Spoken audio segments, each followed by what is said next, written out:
Olá, meu nome é Vanessa e eu estou aqui para dividir com vocês um pouco do que eu aprendi sobre as leis do trabalho na França. Então, vamos começar falando das férias. Aqui, cada pessoa, cada trabalhador tem direito a 2,5 dias de férias por mês.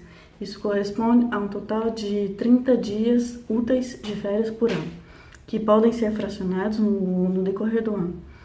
E em alguns casos, por exemplo, a lei, no geral, ela diz que entre os dias 1º de maio e 31 de outubro, todo empregado deve tirar no mínimo 12 dias de folga consecutivos e no máximo 24. Em alguns casos, dependendo do setor, da atividade que é praticada pela empresa, o empregado ele vai ser obrigado a tirar férias numa mesma época em que a empresa vai estar fechada. Algumas indústrias, por exemplo, eles precisam fechar as portas no inverno, em 10 dias durante o inverno, ou 10 dias durante o verão, pouco importa. Mas enquanto ela estiver fechada a empresa, o empregado ele é obrigado a tirar férias nessa época. Então ele tem esse período de férias obrigatório nessas datas e depois ele pode escolher as outras datas como ele bem entender. Mas, no geral, o que a lei diz são 30 dias úteis e 12 dias consecutivos entre o dia 1º de maio e 31 de outubro. As particularidades, elas vão depender do setor de atividade de cada empresa. A jornada mínima de trabalho é de 35 horas por semana. O que acontece é que algumas empresas elas vão contratar as pessoas por 37 horas por semana ou 39 horas por semana. Nesses casos, essas pessoas que trabalham mais do que 35 horas por semana e que isso está no contrato, nesse caso elas têm direito a RTT, que é uma redução do tempo de trabalho. E isso corresponde então a receber 1 ou 2 dias de folga por mês, a mais dos 30 dias de férias que ele tem direito, que essa pessoa tem direito. Quando você tem um status de cadre é quando a pessoa ela tem uma certa responsabilidade na empresa e o pacote que está no contrato não é um pacote de 35 horas, nem 37, nem 39, é um pacote de 218 dias. Então, essa pessoa não conta as horas de trabalho, ela não tem hora extra, ela trabalha 218 dias. Para compensar esse tempo, essa dedicação, eles têm também direito, essas pessoas têm direito a 1 ou 2 dias de folga, que é o RTT, por mês, além dos 30 dias de férias. Quando eu tenho no meu contrato que eu trabalho 35 horas por semana, mas eu sou levada a fazer horas extras, então nesse caso a empresa ela precisa recompensar essas horas extras, seja com dinheiro ou com folga. Então se eu acumulo 7 horas extras, eu tenho direito a 1 dia de folga, por exemplo. Sabendo que o máximo de horas extras que uma pessoa pode fazer por ano é 220. São 220 horas extras. E o tempo de pausa do almoço. Então, aqui, para cada 6 horas trabalhadas, o empregado tem direito a 20 minutos de pausa. O almoço sendo considerado uma pausa, então, para cada 6 horas, o mínimo são 20 minutos que a pessoa tem para almoçar. Mas isso vai depender também da convenção coletiva de cada setor. Então, isso vai variar de 30 minutos, esse tempo vai variar de 30 minutos a 2 horas, no máximo.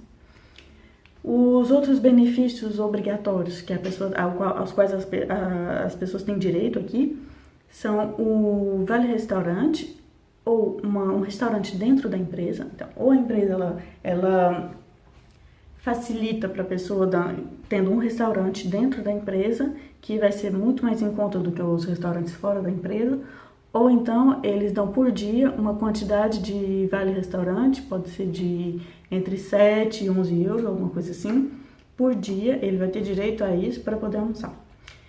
E quando ele tem direito a esse vale-restaurante, ele tem também direito ao vale-transporte, que é metade no geral, a empresa ela paga metade do vale-transporte e o empregado paga uma outra metade. Em alguns casos, a empresa ela pode arcar com o custo total do transporte.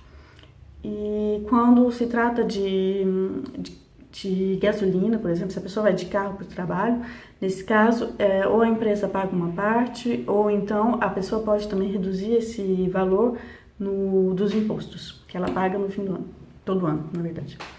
A contribuição sindical ela é obrigatória e ela corresponde a 0,016% do salário para financiar justamente os sindicatos. E o home office. Aqui, quando a pessoa ela quer trabalhar à distância, existem duas opções. Por exemplo, ela pode fazer o teletrabalho. Isso é quando está no seu contrato, que, por exemplo, toda segunda-feira eu vou trabalhar de casa. E então isso é regular, está escrito no contrato e tem uma frequência. Nesse caso, é um teletrabalho. Quando é pontual e, por exemplo, eu não estou me sentindo muito bem para ir trabalhar, então eu ligo para o meu superior para explicar que eu não estou me sentindo bem, ou então que eu já tenho uma visita na minha casa de um técnico para consertar a televisão, pouco importa. Quando eu preciso ficar em casa, eu tenho o direito de trabalhar da minha casa de maneira pontual. Então, não é estipulado no contrato, mas eu posso conversar com a pessoa que é minha superior e essa pessoa vai decidir se sim ou não, se eu tenho esse direito, se eu posso trabalhar da minha casa.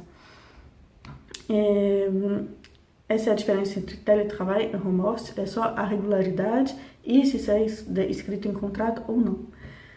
A legislação, então, ela permite trabalho temporário. Existem dois tipos. Aqui, na verdade, existem o CDI, que é o trabalho por tempo indeterminado, então não é temporário, e existe o CDD, que é um trabalho por tempo determinado, e o contrato de interino. Interino e CDD são dois contratos temporários. A diferença é que o CDD é entre empresa e empregado e o interino é entre empresa que contrata o interino e interino. Então, não é a empresa que vai usar o serviço do interino que o contrata, ou a contrata. Vai ser sempre uma terceira parte. Então, é um contrato entre três partes e não entre duas. Então, isso também o tempo que essa pessoa vai ficar vai depender da missão que ela tem dentro da empresa e pode variar, pode ser de um mês até um ano, por exemplo, e mais, pode ser renovado também. Mas o CDD, por exemplo, eu acho que ele não pode ser renovado mais de 2 vezes. Ele pode ser renovado 2 vezes, no fim desse período a pessoa ou ela vai embora ou ele é contratado por tempo indeterminado.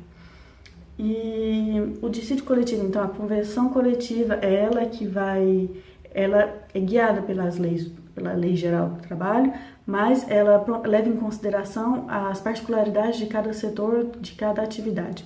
Então, nessa convenção vai estar escrito as médias de salário, como funciona o pagamento das horas extras e todas essas coisas que concernem que dizem respeito ao empregado e à empresa, que são decididas com o sindicato também, para que seja algo favorável a todo mundo.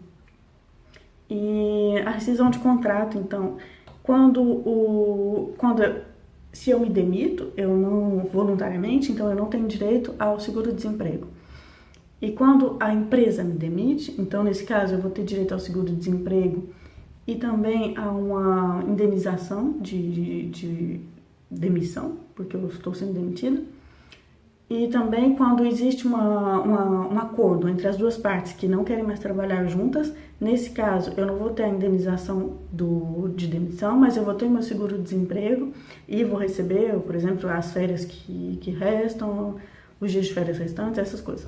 Mas eu também vou ter direito ao seguro-desemprego. O único caso em que eu não tenho direito ao seguro-desemprego é se eu for voluntariamente e decidir de me demitir, se eu quiser me demitir. E isso também pode mudar dependendo de cada caso, às vezes existem exceções. Para as mulheres, então, a legislação, ela prevê, quando a mulher engravida, ela tem direito a 16 semanas de licença maternidade. 6 semanas antes do parto e 10 semanas depois do parto. O pai, ele tem direito a 11 dias de licença paternidade. Tanto o pai quanto a mãe, eles podem optar por uma licença para educar a criança. Essa licença, ela vai de 6 meses a 1 ano, e os pais podem tirar ou o pai ou a mãe, ou então os dois ao mesmo tempo. Depende, claro, da situação financeira deles. E depois eles vão recuperar o trabalho que eles deixaram, ou então um cargo, mas com o mesmo nível, com o mesmo salário que eles tinham antes. E as empresas, elas não têm obrigação de dar um auxílio financeiro para pagar a creche, mas algumas empresas elas têm creche dentro da empresa, e os pais também podem usar uma ajuda que eles chamam de universal aqui, e que pode ser usada nesses casos para pagar uma babá, por exemplo, para financiar uma babá ou alguém que vai cuidar da criança enquanto os pais estiverem no trabalho. E algumas empresas também, quando as mães ou os pais, eles querem ficar com os filhos durante a semana, aqui, na quarta-feira é o dia das crianças. Na escola, eles não têm aula. Em alguns casos, e até uma certa idade, as crianças elas não têm aula na quarta. Então, nesse caso, as mães, às vezes, elas são liberadas na quarta-feira para ficar com as crianças. Também é algo que é conversado entre a empresa e o empregado.